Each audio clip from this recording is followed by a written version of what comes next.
आखिरी शतरंज का टुकड़ा गिर गया था। उन्होंने अपना सर उठाया और सुरा सिंह जी की ओर देखा। क्या आपका बोलना समाप्त हो गया है? कोई भी उनकी आवाज से उनकी भावना को अलग नहीं कर सकता था और यहाँ तक कि सुरा सिंह जी भी उनके संदेश को नहीं समझ पा रहे थे। उन्होंने ध्यान से सर हिलाया। हाँ, मैं बस यही कहना चाहता हूँ, मुझे लगता है कि ये सबसे अच्छा समाधान है। प्रभु शतरंज की बिसात पर दस्तक दे रहे थे और वो पेड़ से गिरती पंखुड़ियों की तरह शांति से बोले। हालांकि उन्होंने जो कहा वो सुरा सिंह जी के लिए काफी भयानक था। क्या यही आपका सबसे अच्छा समाधान है? कब से मेरे शिष्य को रहने या जाने के लिए आपकी अनुमति की आवश्यकता लेनी पड़ गई है? क्या आपको लगता है कि मेरा कोई अस्तित्व नहीं है? सुरा सिंह जी का प्रतिबंधित चेहरा लाल हो गया था।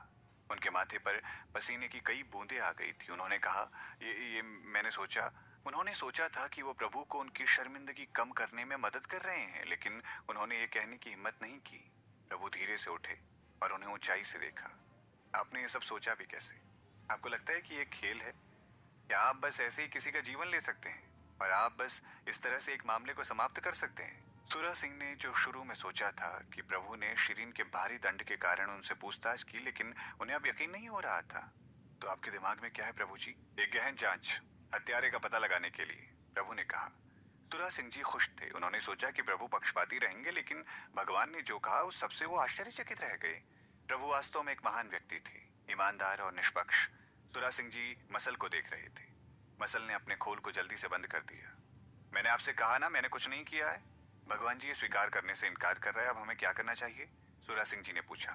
गुरु कक्षा से 2 छात्रों को बुलाकर लाएं। दोनों के पास मृत छात्रों के समान शक्ति होनी चाहिए। मेरे पास उनसे कुछ बातें पूछनी रह गई हैं। सुरा सिंह जी ने आदेश दिया और उन्हें लाने के लिए उन्होंने जल्दी से किसी को ढूंढा। दोनों छात्र कुछ देर बाद आए, प्रणाम किया और प्रभु का अभिवादन किया। प्रभु ने उन्हें घुटने नहीं टेकने दिए, लेकिन उन्हें उठने के लिए हाथ लहराया। कल रात मारे गए दोनों छात्रों की तुलना में आपकी युद्ध कला तकनीक बेहतर है या नहीं? उनसे ज्यादा अच्छी है।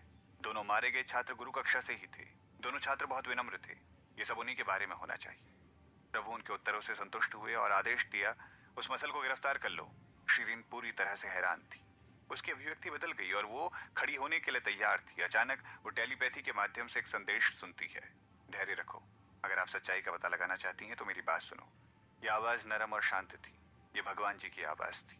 शिरीन ने अपने दिल में एक गर्मजोशी महसूस की, क्योंकि उन्होंने अभी भी उस पर भरोसा किया था। वो एक चतुर व्यक्ति थे और तुरंत एक छोटे से विचार के बाद शिरीन को भगवान जी का संदेश मिला। कोई भी कभी भी प्रभु के आदेश के खिलाफ नहीं जा सकता था। उन दोनों छात्रों को नहीं पता था कि भगवान जी क्या चाहते हैं, लेकिन वो आदेश का पालन करने के लिए सहमत हो गए और वो दूसरी ओर मुड़ गए और म्यान से अपनी तलवार निकालकर मसल की ओर बढ़ गए। मसल अब गुस्से में था। इस तरह के एक महान पाप का आरोप उस पर लगाया गया था और उससे ज्यादा उसे गुस्सा इस बात का था कि वो एक आध्यात्मिक ज्ञान वाला जानवर था। उसके साथ अन्याय हो रहा था। उसके दिल में मानव को खा जाना कोई बड़ी बात नहीं थी और अगर ये उन्हें खा लेता है तो ये निश्चित रूप से स्वीकार कर लेगा। समस्या ये थी कि उसने उन्हें ना खाया और यहाँ तक कि उन्हें जाने भी देने की पूरी कोशिश की। हालांकि इन लोगों ने उसके मन में चल रहे मनोवैज्ञानिक संघर्ष को नहीं जाना था कि उन्हें जाने देने का निर्णय लेने से पहले उसने कितना संघर्ष किया था। यदि ये परिणाम उसे पता होता तो वो वास्तव में उन्हें अपने पेट में भर लेता और उनके एक भी बाल को नहीं छोड़ता। जैसे कि परवाह किए बिना ही मर जाएगा। ये कुछ भी यथार्थवादी और खुद के लिए फायदेमंद हो सकता था। इसके अजीब तरह के दुरुपयोग के कारण वो घायल हो गया था और उसके आध्यात्मिक शक्ति को बंद कर दिया गया था। हालांकि इसके मालिक द्वारा इस पर दवा लगाने के बाद वो कुछ बेहतर महसूस कर रहा था और सबसे अजीब बात ये थी कि उसकी आध्यात्मिक शक्ति वापस आ गई थी। अब ये लड़ सकता था। वो बजाय स्टू में पकाए जाने से अच्छा लड़ते लड़ते मर जाएगा। मसला आ रहा था, इसीलिए भवन के चारों ओर चमकती किरणों की भीड़ के साथ एक युद्ध क्षेत्र बन गया था। सुरा सिंह जी सोच रहे थे कि मसल और दोनों छात्रों की आध्यात्मिक शक्ति को रोका क्यों नहीं गया था, क्योंकि भवन वास्तव में प्राणियों को प्रतिबंधित कर सकता था जिनकी आध्यात्मिक शक्ति इस तरह 8 से कम हो, और वो इसका इस्तेमाल करने का सोच रहे थे। क्योंकि भवन एक युद्ध का मैदान बन गया था और सुरा सिंह जी और उनके लोग अभी भी फर्श पर घुटने टेक कर बैठे हुए थे, इसीलिए उनके लिए चोटिल नहीं होना मुश्किल था। इस प्रकार से वो उठने की सोच रहे थे। हालांकि भगवान जी ने एक वाक्यांश के साथ उनकी कार्यवाही को विफल कर दिया। आप चारों यहाँ एक जादुई रुकावट का निर्माण करें ताकि वो निर्दोष लोगों को चोट ना पहुंचाए। इसीलिए चारों दूतों ने एक मजबूत जादुई रुकावट बना दी थी। दोनों छात्र एक साथ मिलकर मसल के साथ लड़ाई लड़ रहे थे और मसल को छोड़कर हर कोई रुकावट से बाहर था। सुरा सिंह जी और बाकी लोग रो रहे थे क्योंकि उन्हें उठने के लिए कोई और बहाना नहीं मिल रहा था और उन्हें फिर से घुटने टेक देने की जरूरत थी। मसल बहादुर था। इसका खोल बहुत कठिन था। हालांकि धीमी गति से चलना उसके लिए सबसे बड़ी कमजोरी थी, इसीलिए उसने कभी भी उनकी गति का मुकाबला नहीं किया था। 2 दौर की लड़ाई के बाद उसका खोल 2 बार काटा गया और उसने तुरंत अपने अंतिम जादू का इस्तेमाल किया। उसने एक काली धुंध उड़ा दी और दोनों छात्रों को घायल कर दिया। इस तरह दोनों छात्र विदेशी आत्माओं के पास होने की तरह थे और आंतरिक रूप से उत्तेजित और उदास महसूस करने लगे। वो गुस्से में आ गए और एक दूसरे को डांटने लग गए। गुरु कक्षा के छात्रों की बातों से लग रहा था कि वो अपने शिक्षक से बहुत नफरत करते हैं, क्योंकि वो उसे कोसते ही जा रहे थे। उन्होंने उसके दुष्ट होने का भी दावा किया था। उन्होंने शिक्षक के बुरे कर्मों का खुलासा किया था, जैसे कि वो सह महिला छात्रों को छेड़ता था और पुरुष छात्रों के साथ बुरा बर्ताव करता था। हालांकि उन्होंने छात्रों को धमकी देते हुए कहा था कि वो उन्हें स्कूल से बाहर निकालने या उन्हें प्रताड़ित करने का एक कारण ढूंढ ही लेंगे। अंशुल कुमार एक पारिवारिक नाम वाले शिक्षक थे जिनके बारे में बात हो रही थी, और अब वो ये सब सुनकर गुस्से में पागल हो चुके थे। उनके चेहरे पर खून दौड़ रहा था जब उन्हें महसूस हुआ कि हर कोई उन्हें देख रहा है। सब बकवास है, ये सब बकवास है। ये उस मसल की चाल होनी चाहिए जिसने उन अफवाहों को पैदा किया है। किसी ने उसे परेशान नहीं किया और शिक्षक अचानक खड़े हो गए और युद्ध के मैदान की ओर बढ़ गए। मैं इस मसल को मारने जा रहा हूँ। लंबे समय तक घुटने टेकने के कारण उन्होंने लगभग अपने पैर खो ही दिए थे, लेकिन उन्होंने फिर भी उनकी ओर दौड़ने की पूरी कोशिश की। उसके बाद वो जादुई रुकावट पर फिसल गए और वापस फर्श पर लगभग गिर ही गए थे। कुंवर सिंह ने अपनी एक भुजा शिक्षक के कंधे पर रखी और धीरे से कहा, घुटने टेको। उन्होंने फिर से घुटने टेक दिए। उन्होंने समझाया, मैं सिर्फ उस मसल को मारना चाहता था। कुंवर सिंह अभी भी बहुत कोमल थे, बाकी लोग ये कर लेंगे। फिर उन्होंने शिक्षक के एक्यूपंक्चर को सील कर दिया ताकि वो उन्हें परेशान ना कर सके। महर्षि विद्यालय में सभी अनुभवी स्वामी थे, वो सच्चाई को कैसे नहीं जान सकते थे। शिक्षक ने जरूर ये सब कुछ किया होगा। सुरा सिंह जी शर्मिंदा थे क्योंकि शिक्षक अंशुल कुमार उनके पसंदीदा छात्र थे। हालांकि वो मुखर नहीं थे, लेकिन वो छात्रों के प्रति बहुत सख्त थे। ये सुरा सिंह जी की उम्मीद से परे था कि शिक्षक अंशुल कुमार ऐसा काम करेंगे। शुरुआत में वो शिरीन के अपराध का न्याय करने के लिए वहां थे। हालांकि उन्होंने अप्रत्यक्ष रूप से एक घोटाले का खुलासा होते हुए देख लिया था और इससे सुरा सिंह जी को बेहद शर्मिंदगी महसूस हुई। एक बार जब वो छात्र उस जादू में घिर गए तो भ्रम से बाहर निकलना उनके लिए बेहद मुश्किल हो जाएगा। यहाँ तक कि दोनों छात्र एक साथ लड़ रहे थे। बहुत जल्द वो भ्रम के अंतिम दृश्य तक पहुंच गए थे और अपने हाथों पर फैलाकर किसी ऐसे व्यक्ति तक पहुंचने के लिए उन्होंने कोशिश की जिस पर उन्हें सबसे ज्यादा भरोसा था। उन्होंने अपनी बाहों को मसल तक फैलाया और उसे पकड़ लिया था। मसल अभी भी गुस्से में पागल हो रखा था और ये एक छोटे से घर के आकार में तब्दील हो गया। अपना मुंह खोला और दोनों छात्रों को अपने मुंह में भर लिया। रुक जाओ मसल। शिरीन ने एक छलांग लगाई और जादुई बाधा को पार कर लिया और फिर मसल के खोल को पकड़ लिया। मसल दंग रह गया और उसने अपने खोल को बंद करने की हिम्मत नहीं की। हालांकि उसकी आंखें अभी भी लाल थी और धीरे धीरे ये फिर से एक छोटे बच्चे में बदल गया और रोते हुए कहा, मालकिन वो मुझे मारना चाहते हैं। मैं उन्हें खाने जा रहा हूँ। उन्होंने मुझे खाने नहीं दिया। मैं बहुत भूखा हूँ। मैं भूखा मर रहा हूँ। मैं भूखा भूत नहीं बनना चाहता हूँ, भले ही मुझे मरना पड़े।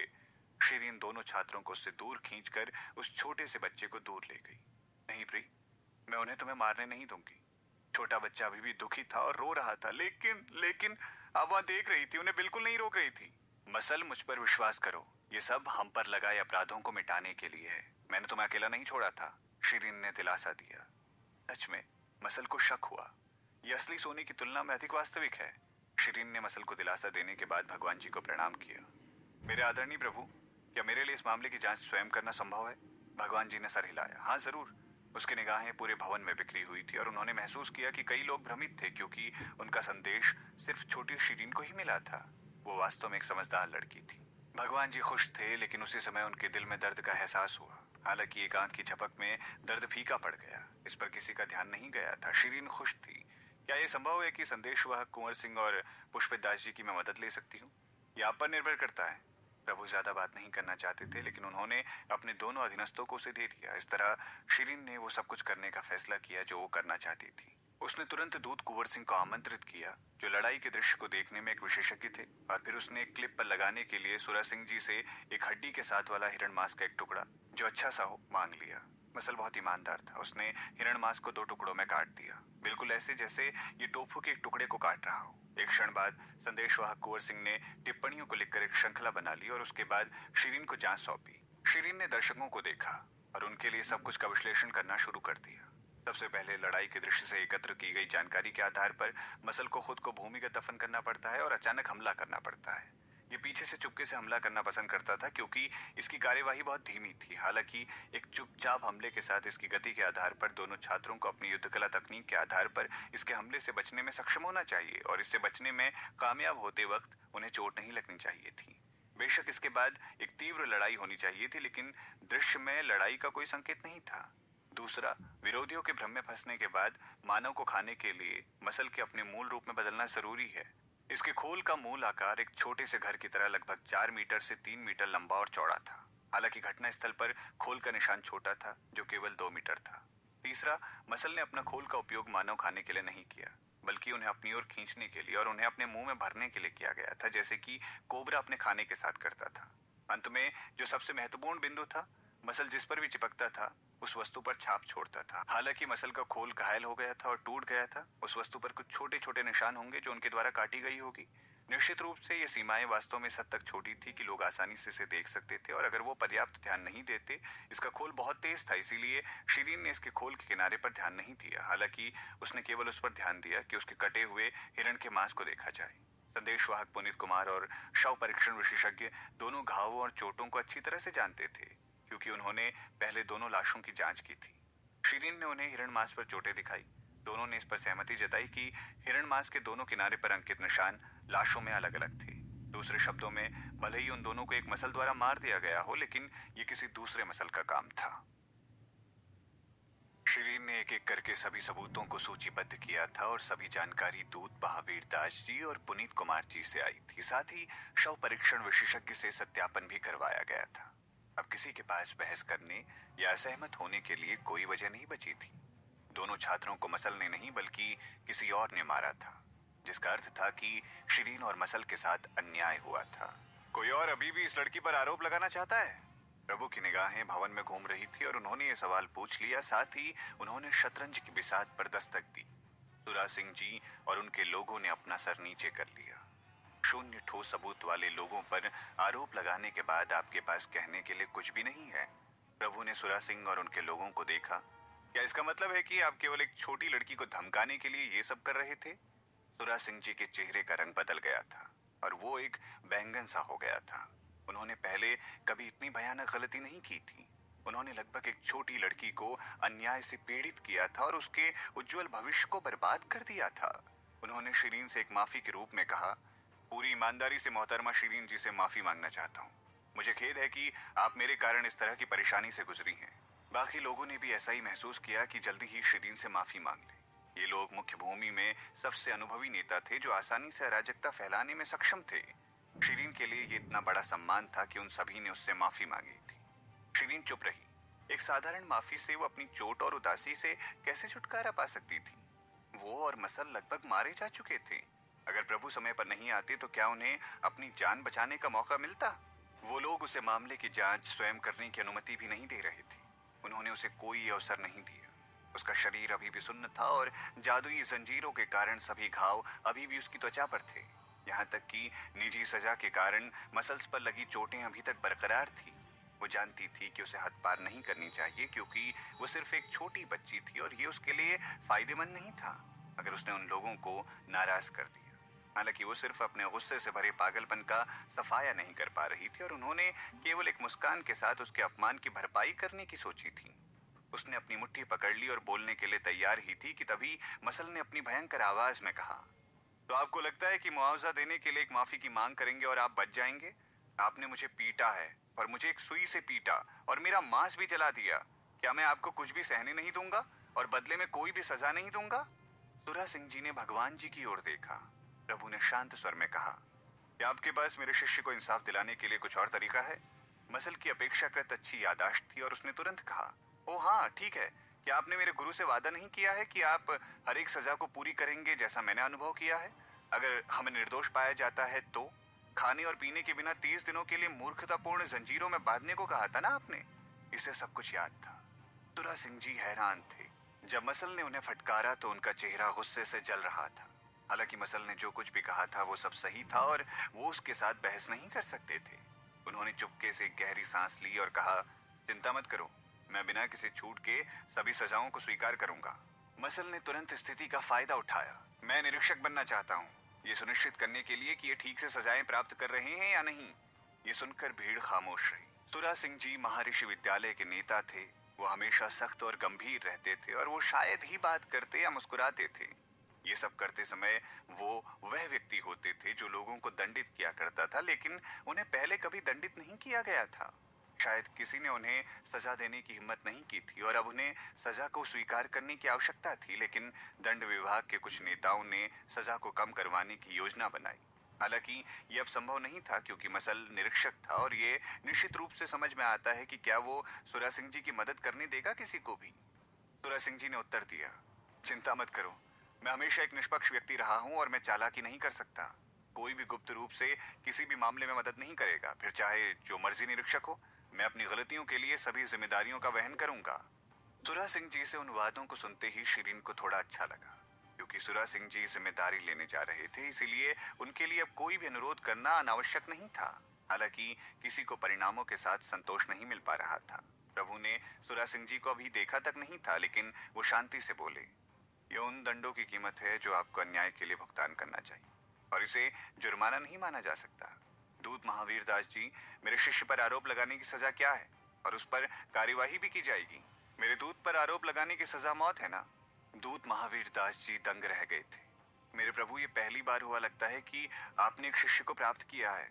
इस संदर्भ का कोई इतिहास नहीं है और हमें अभी तक इसके लिए कोई नीति नहीं मिली है। सौभाग्य से उन्होंने काफी तेजी से काम किया और तुरंत जवाब दिया, भगवान जी के शिष्य का बिल्कुल भी अपमान नहीं किया जाना चाहिए और ये अन्यायपूर्ण हो गया है। आपको 5 रथों से अलग अलग किया जाए।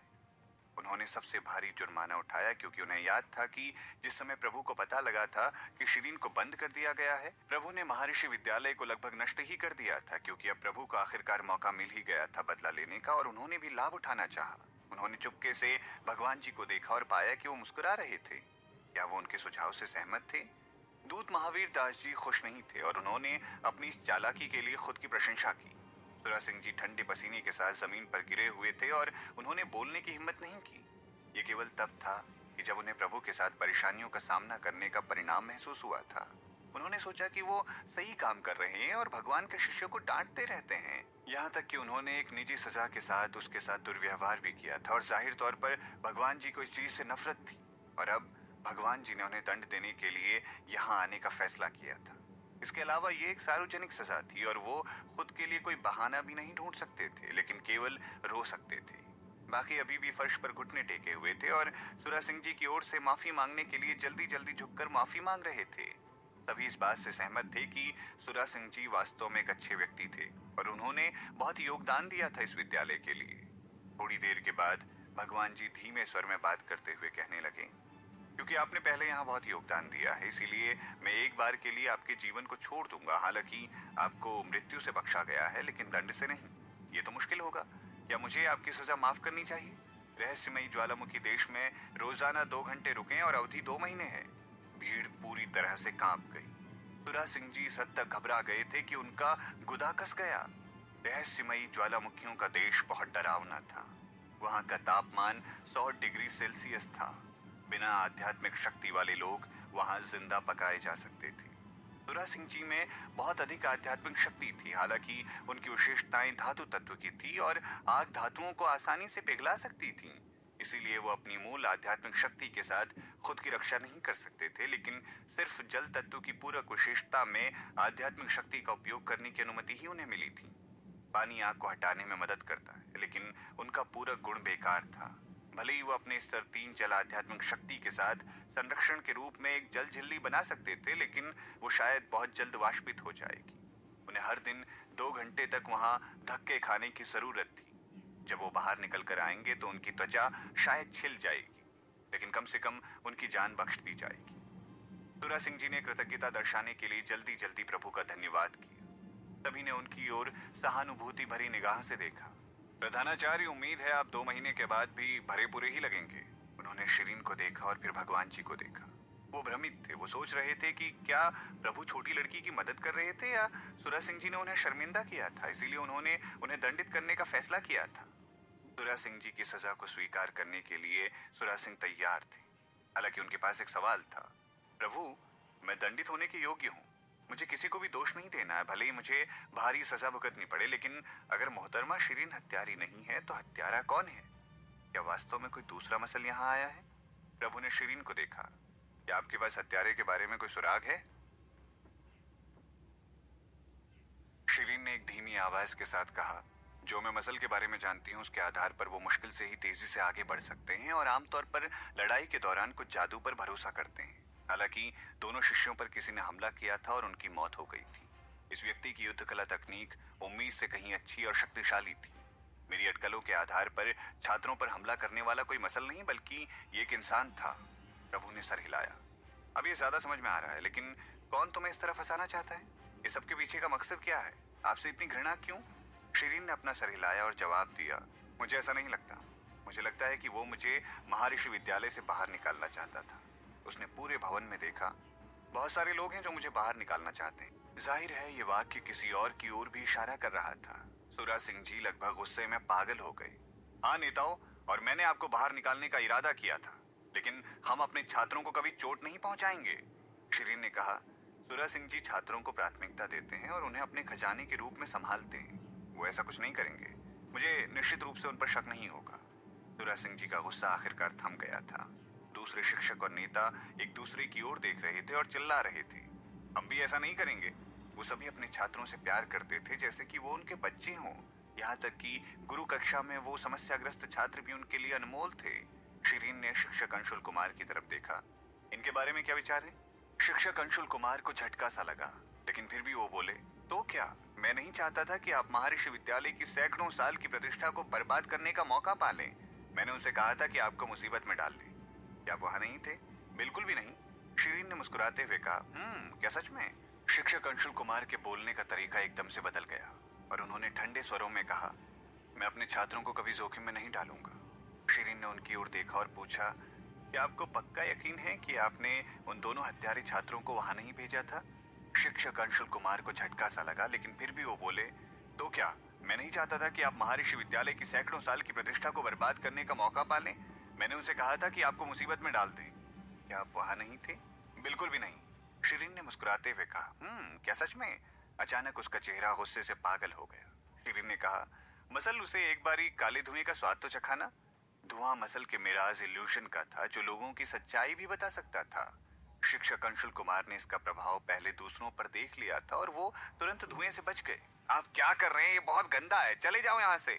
मसल कूद गया और अपना खोल खोल दिया। उसने एक मोटा काला धुआं छोड़ा। मैं गंदा नहीं हूँ। उनकी आध्यात्मिक शक्ति और एक्यूपंक्चर दोनों को बाधित कर दिया गया। वो इससे बच नहीं सकते थे और काले धुएं को उड़ाने से भी निषिद्ध कर दिए गए थे। वो तुरंत धुएं में उलझ गए और मिराज इल्यूशन में प्रवेश कर गए। शिक्षक अंशुल कुमार का चेहरा लाल हो गया और 15 मिनट के बाद वो बहुत सी बातें करने लगे। इनमें से कोई भी कल्पना नहीं कर सकता था कि सुरा सिंह जी वही व्यक्ति थे जिनसे वो अपने दिल की गहराई से नफरत करते थे। वो व्यक्ति जिसने उन्हें सबसे अधिक ज्ञान सिखाया था। शिक्षक अंशुल कुमार सुरा सिंह जी को कोस रहे थे और उन्होंने कहा वो जिद्दी और पक्षपाती थे। इस प्रकार अंशुल कुमार एक अच्छे शिक्षक होने के बावजूद भी एक अच्छे वर्ग को पढ़ाने का मौका खो बैठे थे। कोई भी उम्मीद नहीं कर सकता था कि इतने विनम्र और सौम्य शिक्षक इतने बुरे हो सकते हैं या वो किसी को शाप दे सकते हैं। ऐसे सब के सामने किसी को ऐसे कोसना काफी बुरा था। उनकी कार्यवाही ने दर्शकों को चकित कर दिया था। सुरा सिंह जी हैरान और गुस्से में पागल हो गए थे। उन्हें यकीन नहीं हो रहा था उन्होंने क्या देख लिया, लेकिन ये इस कहानी का मुख्य आकर्षण नहीं था। सबसे दिलचस्प हिस्सा इसके बाद में आया। मेरी प्यारी शामली देवी, मुझे उम्मीद नहीं थी कि आप अपने आप को मेरे पास ऐसे ले आएंगी। चिंता मत करो, मैं उसे यहाँ से बाहर निकालने का एक तरीका ढूंढ लूंगा। वो बात करते हुए अपने कपड़े उतारने लगे। उनका कंधा सख्त हो गया था और हमला करने के लिए तैयार था। दंड विभाग के प्रमुख भी हैरान थे। ये बहुत शर्मनाक था। प्रभु अभी भी यहाँ थे, दूसरे छात्र भी यहाँ थे और एक कम उम्र की लड़की भी यहाँ थी। आंखों के लिए ये बहुत ज्यादा था। वो जल्दी से आगे बढ़े और शिक्षक अंशुल कुमार को रोकने की कोशिश की, लेकिन शिरीन ने हाथ लहराया और कहा, रुको, शायद आगे कुछ और भी दिलचस्प आएगा। मैं देखना चाहती हूँ कि आगे क्या दिलचस्प होने वाला है। वो सब कुछ उतार रहे थे। क्या बहादुर लड़की है। वो अभी भी उस शिक्षक के कंधों को देख रही थी। वास्तव में शिरीन के लिए कुछ भी नहीं था, क्योंकि उसने आधुनिक दुनिया में सबसे अधिक बुरा देखा था। उसने कई पुरुषों की छाती बिना कपड़ों में देखी थी और फिर भी उसे कोई ज्यादा फर्क नहीं पड़ता था। शिक्षक अंशुल कुमार के एक्यू पॉइंट को बाधित कर दिया गया था, इसीलिए उन्होंने केवल इतनी देर बाद अपनी छाती को उजागर किया था। इसी तरह उसे लगा कि ये सब और भी दिलचस्प होने वाला है। इस तरह वो किसी को भी बाधित नहीं करना चाहती थी ताकि वो सच्चाई का पता लगा सके। शिरीन इधर आओ, प्रभु ने उसे बुलाया। शिरीन ने पलट कर कहा, हाँ बोलिए। वो अभी भी शिक्षक के बारे में सोच रही थी और वापस लौटना चाहती थी।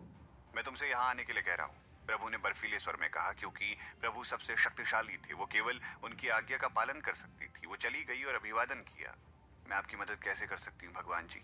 प्रभु ने उसकी ओर देखा लेकिन चुप रहे। शिरीन समझ सकती थी कि वो उसके सर को देख रहे थे। उसे लगा उसकी नजर उसकी खोपड़ी को भेद रही थी। शिक्षक अंशुल कुमार अभी भी एक निश्चित आवाज निकाल रहे थे। जाहिर है वो अभी भी अपने कपड़े उतारने की कोशिश कर रहा था। पृथ्वी पर यह सब क्या हो रहा है?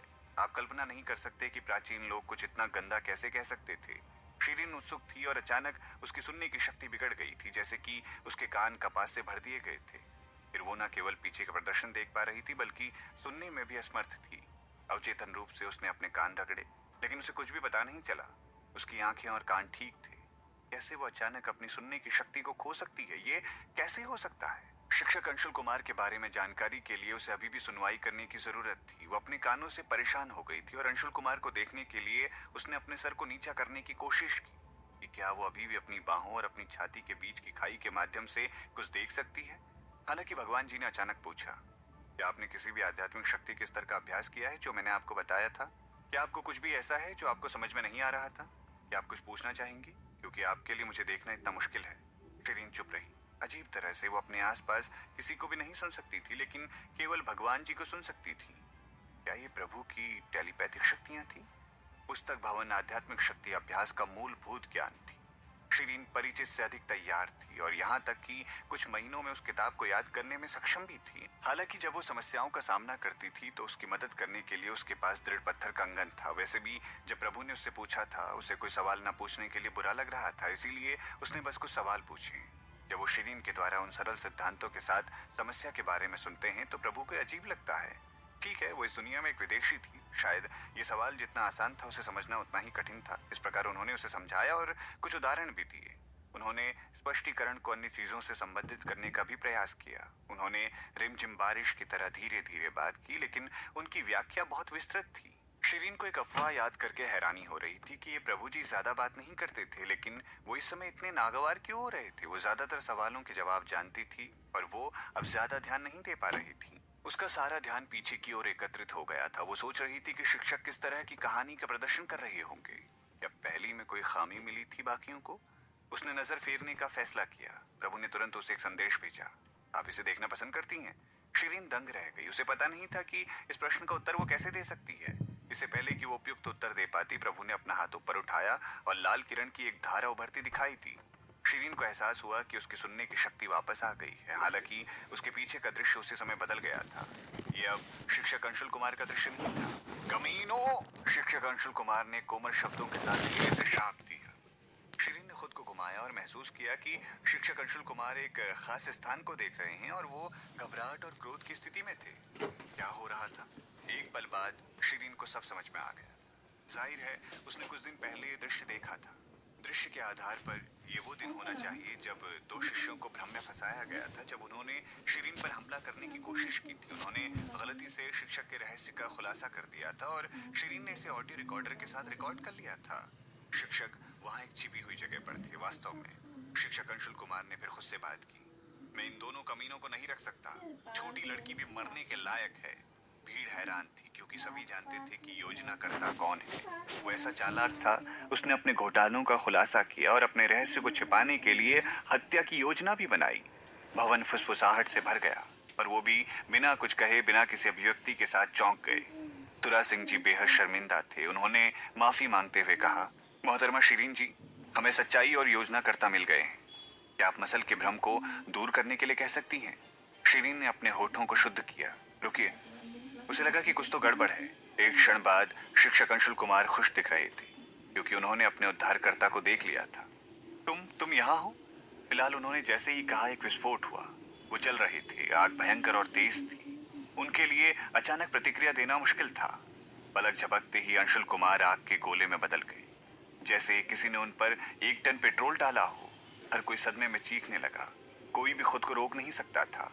प्रभु ने बहुत तेजी से प्रतिक्रिया दी और आग की लपटों के ठीक एक पल बाद उनकी हथेली में एक हल्के नीले पानी की किरण निकली। उन्होंने आग बुझा दी, लेकिन शिक्षक अंशुल कुमार लगभग राख में बदल गए और कोई भी उनके चेहरे को पहचान नहीं सका। वो फर्श पर पड़े थे। वो अपनी मांसपेशियों को हिला नहीं पा रहे थे। उन्हें मृत घोषित कर दिया गया। सब लोग चौंक गए और मसल को देखने लगे। मसल ने जल्दी से कहा, मैं नहीं, मैंने कोई आग नहीं लगाई। सभी ने प्रभु की ओर देखा। प्रभु ने लाश को देखा। उनकी आंखें थोड़ी झपक गई। उन्होंने एक कदम पीछे लिया और शांति से कहा, दूत महावीर दास जी, लाश की जांच करो। शिरीन पास गई लाश के। वो भी शव परीक्षा अच्छे से जानती थी और एक नजर रखना डालना चाहती थी। एक जीवित वयस्क को अचानक आग कैसे लगाई जा सकती थी? वो अचंभित थी। जब तक भगवान जी ने जल की किरण जारी नहीं की तब तक उसके जलने में कुछ ही सेकंड हुए थे। आमतौर पर यह केवल कुछ मांस को ही जलाने के लिए पर्याप्त था और इससे कोई बड़ी चोट नहीं पहुंचेगी। हालांकि उसके सामने लाश कंकाल में बदल गई थी। ऐसा इसीलिए भी था क्योंकि प्रभु ने समय रहते आग बुझाई थी, वरना वो राख भी नहीं ढूंढ सकते थे। दूत महावीर दास जी तेज और विस्तृत थे। उन्होंने शव परीक्षा के बाद बताया, भगवान जी, आग उनकी मूल भावना से उत्पन्न हुई थी और उनके पेट में जलाई गई थी। उनकी मौत का मुख्य कारण जानने के बाद सभी को आखिरकार राहत मिली। बुरा